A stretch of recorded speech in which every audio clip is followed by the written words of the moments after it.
Assalamualaikum warahmatullahi wabarakatuh. Terima kasih teman-teman wartawan sekalian. Sekarang pukul 12.40 persis waktu Indonesia Barat, atau kita sebut saja waktu Rembang karena kita ada di Rembang, Jawa Tengah. Saya hanya memberi pengantar. Tadi kami sowan ke tempat Gusmus Kiai Haji Mustafa Bisri. Tujuan pertemuan adalah sebetulnya selain silaturahmi menyampaikan beberapa hal mengenai situasi yang sedang berkembang saat ini. Kalau mengutip puisi Gusmus kan kita tengah menghadapi satu materi dengan rasa yang berbeda, termasuk materi republik dengan rasa kerajaan, kan kira-kira begitu. Jadi puisi ini menjadi satu sinyal bagi banyak orang sebetulnya. Dalam bahasa Gusmus adalah orang-orang yang bekerja di kebudayaan. Gusmus sendiri beberapa kali dalam banyak pertemuan, banyak ceramah, diskusi, selalu menyebutkan bahwa rasanya sudah waktunya di Indonesia ini kebudayaanlah yang menjadi panglima. Itu garis besar yang memang menyatukan para ibu dan bapak yang tadi hadir di kediaman Gusmus. Kemudian untuk dua hal yang perlu ditindaklanjuti, nanti secara detail Mas Gunawan Muhammad, Mas Lukman Hakim Saifuddin, juga Pak Eri, kemudian juga Ibu Omi Komaria Majid mungkin juga akan menambahkan. Tapi dua garis besar dalam pertemuan tadi adalah, pertama, penting kiranya kita semua yang memang prihatin dengan situasi sekarang. Situasi sekarang itu gambaran mudahnya sebetulnya sudah sama-sama kita pahami, tapi kalau boleh diulangi adalah situasi ketika demokrasi Indonesia ini diontang-anting gitu ya, diayun-ayun. Kekuasaan terpusat di eksekutif, kemudian Mahkamah Konstitusi sebagaimana bukti-buktinya ditemukan oleh Majelis Kehormatan Mahkamah Konstitusi, ada intervensi dari eksekutif ke yudikatif, ke lembaga konstitusional itu. Kemudian juga ada situasi lain adalah bahwa ancaman terhadap azas jujur dan adil pemilu yang akan kita lakukan 14 Februari mendatang itu tidak bisa berlangsung dengan baik. Itu sehingga perlu kiranya ada urun rembuk terus-menerus dari, saya menyebutnya tokoh-tokoh bangsa ya. Beliau-beliau keberatan disebut itu. Makin tua kadang-kadang makin arif gitu ya. Jadi nggak mau disebut tokoh-tokoh bangsa. Mungkin karena nggak pernah tutup. Kalau tokoh kan ada buka pagi malam tutup. Kira-kira itu. Jadi mereka itu kenapa mereka nggak mau disebut tokoh bangsa. Nah, pertemuan urun rembuk terus-menerus tokoh-tokoh bangsa ini sebesar dan sebanyak mungkin untuk dua hal. Yang pertama, saya mengutip kalimat Gusmus, memberikan nasihat kepada kekuasaan, kepada elite-elite politik, bahwa apa yang sudah berlangsung itu melukai perasaan kita semua. Walaupun kata-kata melukai belakangan kan sering disebut sebagai sok drama, sok sinetron, kebanyakan drakor. Tapi itulah yang perlu dilakukan oleh para budayawan, tokoh-tokoh lintas agama, iman dan keyakinan, kemudian juga para pembela-pembela demokrasi, pejuang-pejuang hak asasi manusia, juga termasuk mereka yang bekerja di ruang-ruang anti korupsi seperti Pak Eri Riana dan kawan-kawan. Yang kedua, Gusmus menganjurkan agar pertemuan-pertemuan itu dilakukan juga untuk menyerukan kepada warga masyarakat, kepada warga negara Indonesia, bahwa kita harus saling memahami situasi sekarang itu tidak enak. Kalau kita boleh ngutip istilah Pak Jokowi sendiri adalah Indonesia sedang tidak baik-baik saja.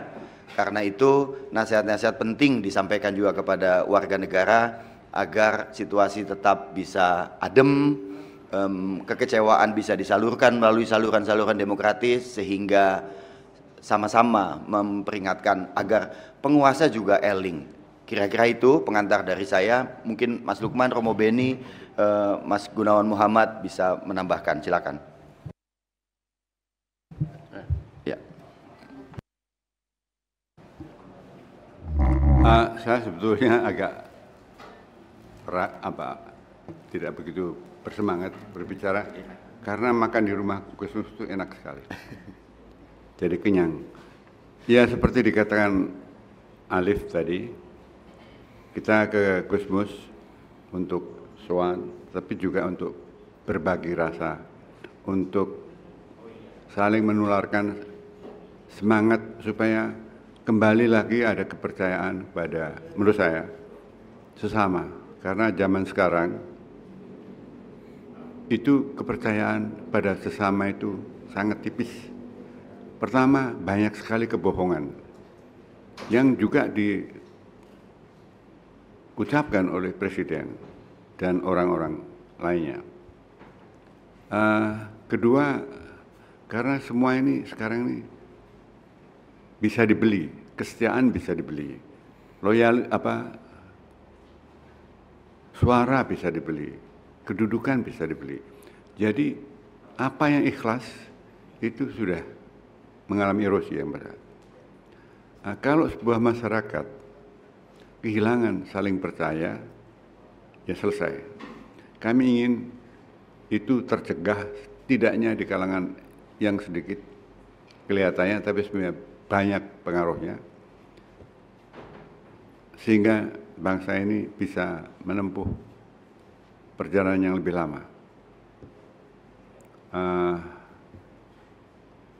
Terutama menjelang pemilihan umum dan pemilihan presiden, yang menurut saya makin mencemaskan karena aturan bersama mulai dibongkar-bongkar bahkan dirusak. Terjadinya skandal saya sebut di Mahkamah Konstitusi menunjukkan itu. Belum lagi nanti saya dengar pemaksaan penutupan saluran suara dan sebagainya. Kalau itu terjadi, Pilpres yang akan datang itu bisa tegang. Mestinya ada yang menang, tapi kemenangan itu kemenangan yang kosong. Karena yang menang sebenarnya itu kalau ada legitimasi, bukan hanya legalitas. Artinya diterima, masuk akal, dan masuk sesuai dengan hati nurani. Ini yang mungkin tidak terjadi. Siapapun yang menang akan cacat. Dan cacat kepada mereka itu akan terbawa terus, sehingga politik tidak akan berlangsung dengan sehat. Kami ingin supaya itu tidak berlarat-larat. Kita tidak bisa, kami yang di sini-sini kan, apalagi saya yang paling tua, tidak akan sanggup mengatasi itu semuanya, tapi paling tidak seperti kata Gusmus, mengingatkan, menasihati. Ya, menasihati kata yang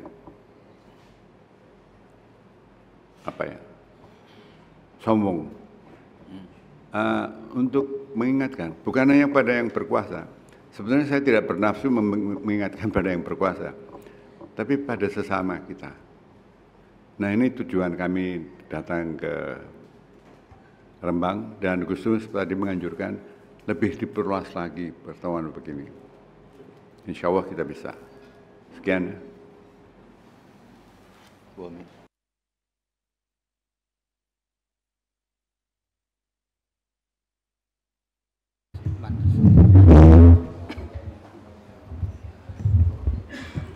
Assalamualaikum warahmatullahi wabarakatuh. Selamat siang, selamat sejahtera untuk semuanya. Saya tadi ke Gusmus untuk urusan pribadi saya. Saya curhat kepada Gusmus sebagai guru saya setelah suami saya Cak Nur meninggal. Saya curhat karena saya merasa sedih, kesal, dan marah. Itu semua karena dipicu oleh suatu kenyataan bahwa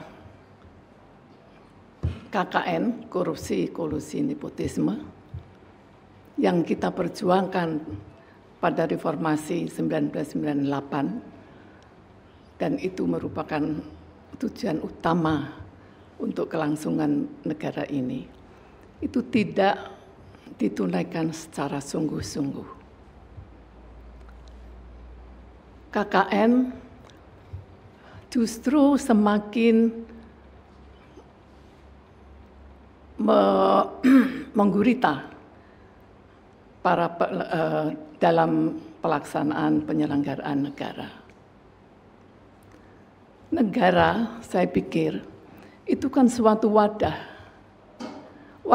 tempat pengabdian kepada rakyat untuk kemajuan rakyat. Tetapi itu semua sudah tidak ada rasanya. Justru negara malah sudah diselewengkan jauh sebagai ajang korupsi, kolusi, dan nepotisme. Sangat memprihatinkan sekali. Bahkan nepotisme kekuasaan, Anda lihat sendiri, ditunjukkan, dipertontonkan kepada kita semua secara terbuka, tanpa rasa malu dan salah sama sekali. Itu yang saya tadi menangis ke Gusmus. Bagaimana kita haji malah ngantri-ngantri. Umroh selalu penuh. Gereja juga penuh, ya kan, Romo? Ada apa ini? Kemana hati nurani pemimpin kita itu? Padahal melalui seminar atau webinar para tokoh-tokoh agama, para seniman, para mahasiswa, para cendekiawan, para tokoh masyarakat sudah sering mengingatkan bahayanya KKN ini untuk keberlangsungan negara yang kita cintai ini.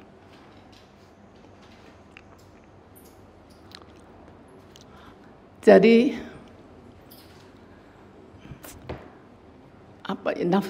bukan nafsu ya, artinya kekuasaan itu menjadikan orang tertutup hati nuraninya. Itu yang sangat memprihatinkan saya. Kenapa begini? Tapi saya juga ingat Cak Nur bahwa kita tidak boleh menyerah. Kita harus terus bersuara. Saya masih menaruh harapan dan optimisme kepada teman-teman, kepada Anda-Anda sekalian, kepada rakyat Indonesia. Marilah kita bersuara untuk mengawal kemajuan masyarakat Indonesia mencapai tujuannya sebagaimana telah ditetapkan oleh para pendiri bangsa. Ya, itu tadi yang saya curhatkan kepada Gusmus. Sehingga saya rasanya belum sekarang ini.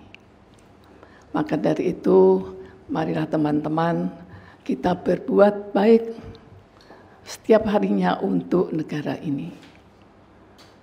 Mudah-mudahan niat baik ini mendapat ridho Tuhan dan rakyat kita bisa mencapai tujuannya, negara kita makmur, sentosa semuanya. Terima kasih, itu saja. Selamat siang, wassalamualaikum warahmatullahi wabarakatuh.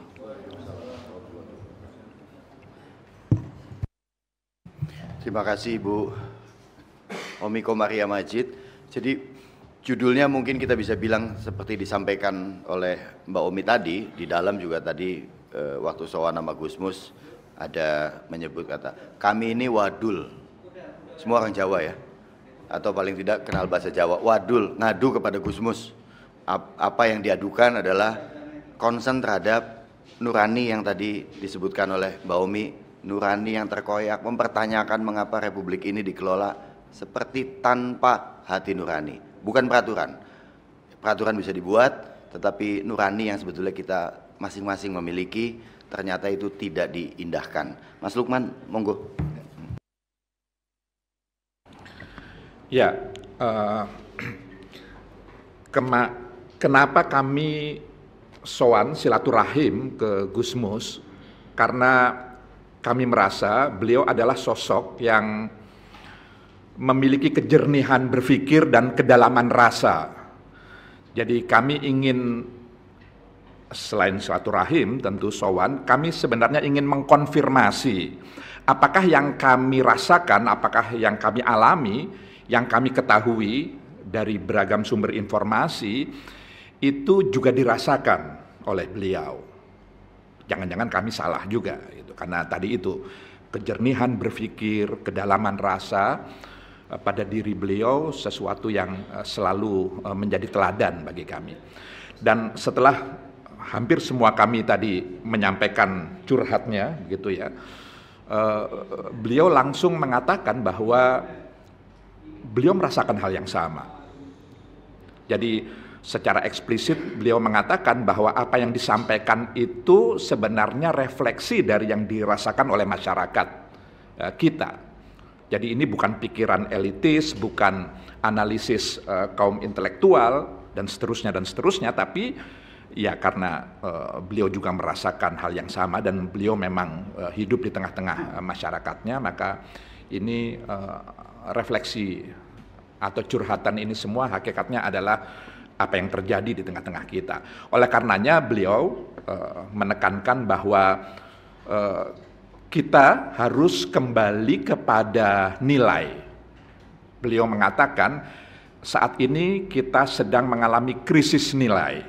Dan ini tidak hanya dialami oleh sebagian penyelenggara negara, tapi juga masyarakat secara keseluruhan. Bahkan beliau secara khusus tadi mengatakan kepada saya, boleh jadi sebagian penyelenggara negara tidak berperilaku, tidak bersikap sebagaimana yang kita harapkan, itu juga karena sebagian masyarakat kita juga mengalami krisis nilai yang sama. Oleh karenanya beliau berseru tadi, politik itu tanpa dilandasi nilai, tanpa menerapkan azas-azas kepatutan, kepantasan, tanpa menggunakan etika, moral, politik itu hanya sebatas alat saling berebut kuasa saja. Oleh karenanya bagaimana kebudayaan yang hakikatnya adalah mengangkat kembali, menyadarkan seluruh masyarakat kita dan seluruh penyelenggara negara kita untuk kembali kepada nilai-nilai luhur, etika, moral, dan seterusnya, itu harus terus digaungkan, tidak hanya menggugah kesadaran kolektif kita sebagai bangsa, tapi juga bisa diimplementasikan di semua sektor, di semua aspek kehidupan kita.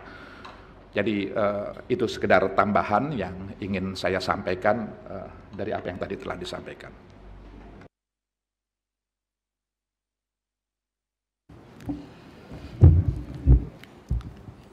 Ya, kami bersyukur karena diterima oleh guru bangsa, karena kami menemukan kejernihan sumber air kehidupan di tengah krisis nilai, di tengah moralitas publik dan etika politik yang saat ini tidak lagi dikedepankan.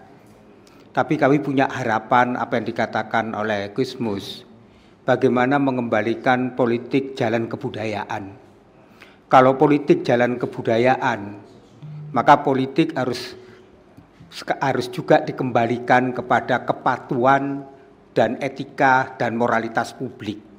Dan itu yang diharapkan oleh Gusmus, bagaimana perjumpaan itu diperluas untuk semua kalangan dan mengingatkan para penyelenggara negara dan rakyat harus kembali politik itu jalan kebudayaan, dan itulah politik yang memiliki keadaban. Memang kita akhir-akhir ini politik kehilangan keadaban. Ketika kekuasaan itu dijadikan suatu cara dan dilegalkan, dan kerap kali cara-cara kekuasaan itu menaibkan suara hati nurani dan juga akal budi dan akal sehat. Maka mengembalikan politik jalan peradaban menjadi tanggung jawab semua pihak, termasuk teman-teman media. Maka kita mengawal demokrasi ini dengan mengembalikan politik jalan kebudayaan. Sekali lagi kita mendapatkan air kehidupan dan kita disegarkan kembali olah rasa kita, karena selama ini olah rasa sudah dikotori karena politik hanya duduk saya dapat apa memperoleh apa, dan ketika kekuasaan itu dan keserakahan ketamaan itu menjadi ideologi kita, maka disitulah karakter kebudayaan tidak lagi dijadikan cara berpikir, bertindak, bernalar, dan berrelasi. Ini semua kesalahan kita juga, dan kita harus berani mengoreksi juga, karena selama ini kita semua terlena, kan kita kerap kali tidak mau mengingatkan kekuasaan dan masyarakat bahwa politik itu bukan semata-mata duudes saya dapat apa memberi apa, tapi politik itu adalah menghormati martabat kemanusiaan, dan martabat kemanusiaan itulah yang sekarang ada kesan diinjak-injak. Maka kita mengembalikan politik jalan kebudayaan. Terima kasih teman-teman atas segala dukungannya, dan kita semua harus mengoreksi kesalahan ini karena ini kesalahan kita bersama. Terima kasih Romo Beni. Abah Heri. Baik, Assalamualaikum warahmatullahi wabarakatuh. Saya hanya ingin menambahkan satu hal yang kami sepakati juga, bahwa Gusmus mengajak kita untuk bersangka baik. Tidak semua penyelenggara negara seperti yang kita khawatirkan.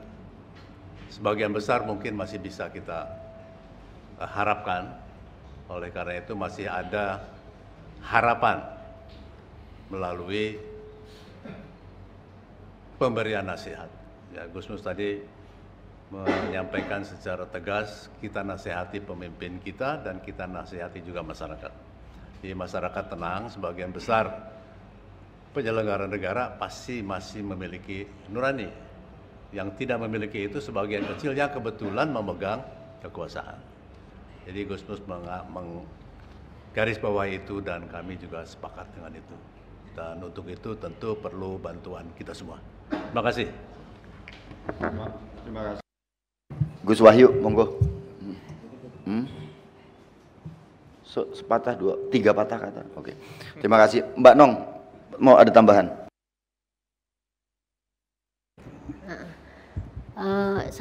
Saya tidak akan menambahkan hasil sowan kepada Abah Gusmus karena sudah disampaikan semuanya.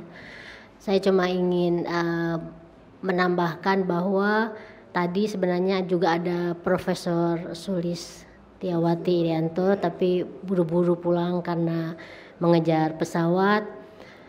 Yang kedua, mestinya memang ada lewat Zoom yang tidak bisa hadir bersama kami untuk bertemu dan sowan ke Gusmus, seperti misalnya Ibu Shinta Gusdur ya, terus ada Profesor Renal Kasali, ada Ibu Riris Sarumpait, Mbak Natalia Subagia, ya Pak Bante, ya terus ada Pendeta Gumar Goltom dari PGI, Pak Andreas Siwangu dari Kupang, ada Romo Magnis juga, beliau sangat concern juga, tapi sekarang lagi di Pontianak. Ada beberapa tokoh yang menitipkan dan mempunyai perasaan yang sama dengan yang hadir di sini dan tadi disampaikan, dicurhatkan kepada Abah.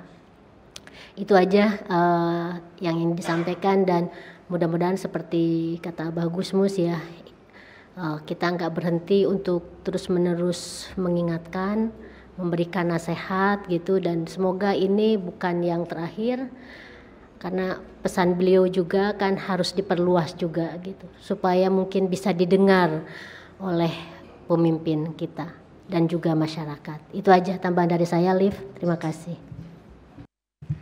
Terima kasih Nong Mahmada. Dari teman-teman, kalau ada langsung satu, silakan langsung Mas sebelah kanan ya.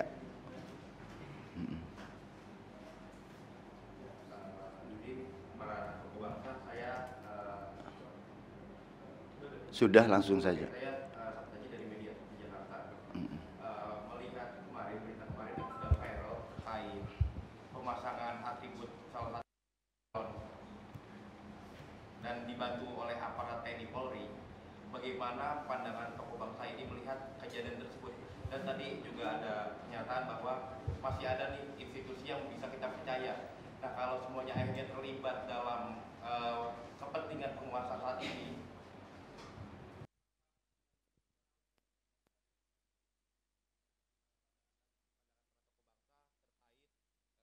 bagaimana pandangan tokoh bangsa terkait pemasangan atribut salah satu calon yang melibatkan TNI Polri?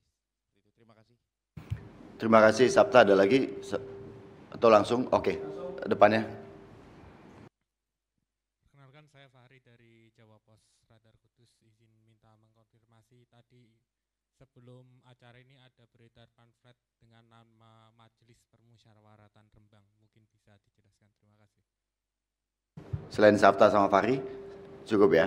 Oke, Mas Sabta nanti bisa dijelaskan oleh Pak Lukman, tapi isu yang spesifik mengenai pemasangan, spanduk dan sebagainya itu memang belum disikapi secara, maksudnya kita belum menyikapinya, tapi harus ada kewaspadaan bahwa penggunaan aparatur negara itu akan membawa pemilu 14 Februari mendatang tidak bisa dipercaya publik sebagai satu pemilu yang jurdil. Itu yang digarisbawahi. Mas Lukman, ada tambahan? Iya, jadi pertama perlu dikonfirmasi terlebih dahulu informasi itu, apakah betul itu dilakukan oleh aparat negara. Gitu.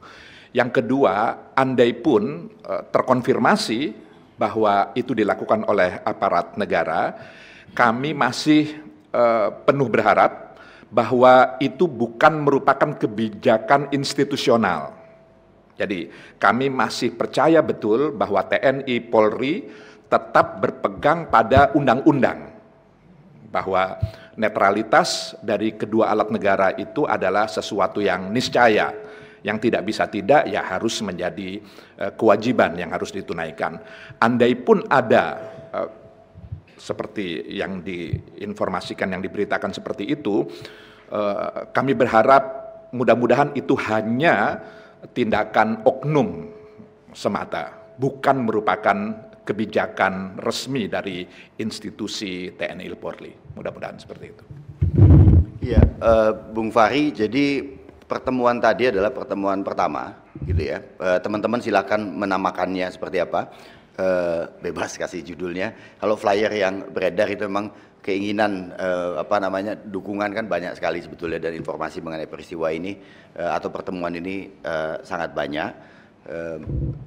Karena itu tentu ada keinginan untuk memberi judul yang flyer diterima itu namanya keren kan sebetulnya kan ya, Majelis Permusyawaratan Rembang gitu ya kan, MPR akhirnya gitu. Jadi MPR juga bisa kita sebut kelak sebagai Majelis Penasehat Republik. Tapi pesan Gusmus adalah yang paling pertama tadi saya sampaikan adalah ini diperluas. Majelis-majelis ini gitu ya. Ini kan majelis ya. Betul kan Gus Wahyu ya? Istilahnya kan majelis pertemuan. Menjadi taklim atau tidak taklim kan itu urusan berikutnya. Diperluas, diperbesar sebagai satu forum untuk memperingatkan kepada kita semua, terutama kepada mereka yang berkuasa, dan kita semua adalah juga warga yang berhak untuk menyampaikan suaranya. Tadi Bu Omi juga menggarisbawahi, menyampaikan apa nuraninya. Nah ini harus diperluas seluas mungkin. Tidak hanya teman-teman yang ada di Indonesia, tapi juga warga negara Indonesia yang ada di luar negeri, yang sedang bekerja, yang sedang studi. Jadi ini semacam, kalau bahasa saya, ya, Gusmus boleh menyebut nasihat karena beliau orang tua. Mas Gun juga sebagai orang tua. Kalau saya kan tentu tidak berhak untuk menasihati. Jadi kaum muda bisa bilang kami menyerukan, gitu. Mas Gun dengan rendah hati juga bilang kalau menasihati mungkin agak sombong. Tapi sebetulnya sebagai orang tua ia berhak untuk jewer ya, gitu kan, atau cengkiwing gitu loh, gitu ya kan. Jadi itu penjelasannya Mas Fahri. Teman-teman yang lain? Baik, apabila demikian, terima kasih teman-teman. Sabta nanti bisa yang berikutnya ya. Terima kasih atas kehadiran teman-teman sekalian. Ini satu ikhtiar kita bersama, tidak hanya yang ada di sini dan nama-nama yang disebutkan oleh Nong Mahmada tadi, tapi juga saya kira juga dari teman-teman media yang paling punya potensi untuk hidup tidak enak apabila kebebasan bersuara, kebebasan menyampaikan pendapat di Republik ini dibatasi. Media adalah pihak paling pertama yang akan terancam. Karena media adalah penjaga demokrasi itu sendiri. Mereka yang kita amanatkan untuk memelihara demokrasi, yaitu lembaga-lembaga yang ada, eksekutif, yudikatif, dan legislatif, celakanya hari ini adalah menjadi lembaga yang justru mengancam demokrasi. Karena itu ini kerja kita bersama. Terima kasih. Selamat sore teman-teman. Alhamdulillah.